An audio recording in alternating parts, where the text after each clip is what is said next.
நம்ம இப்போ இருக்கிறது தைவானோட பஸ் ஸ்டாப். இங்கே பஸ்ஸோட நேம், அது எத்தனை மணிக்கு வரும், இன்னும் எத்தனை நிமிஷத்தில் வந்துடும், இல்லை பக்கத்தில் வந்துருச்சுன்னா கம்மிங் சூன், இது மாதிரி டிஸ்பிளே வந்து ஆகிட்டே இருக்கும், மாறிட்டே இருக்கும். அது மாதிரி உள்ளே ஏறினதுமே வந்து எல்லா சீட்டுக்கு பக்கத்துலேயுமே இது மாதிரி ஒரு ஸ்டாப் சைன் இருக்கும். எல்லா இடத்துலையுமே பஸ்ஸு வந்து கண்டிப்பாக வந்து ஸ்டாப்பில் நிற்கும் அப்படின்னு சொல்ல முடியாது. நம்ம இறங்கணுன்னா கண்டிப்பாக இந்த ஸ்டாப் சைன் வந்து ஒரு ஸ்டாப்க்கு முன்னாடியே நம்ம அமைக்கிடணும். ஸோ டிரைவருக்கு இன்டிமேட் ஆகி பஸ்ஸை ஸ்டாப் பண்ணுவாங்க.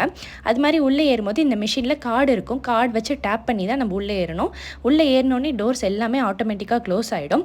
இப்போ இவங்க உள்ளே ஏறி வரவங்களும் சரி, உள்ளே பஸ்லேருந்து வெளில போகிறவங்களும் சரி, டேப் இன் டேப் அவுட் பண்ணினா ஆட்டோமேட்டிக்காக கார்ட்லேருந்து வந்து அமௌண்ட் டெபிட் ஆகிடும்.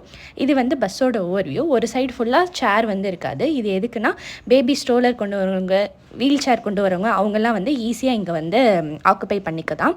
இது மாதிரி எல்லா பஸ்லேயுமே ஃப்ரீ ஒய்ஃபை இருக்கும். நாளைக்கு கதைப்போங்களா?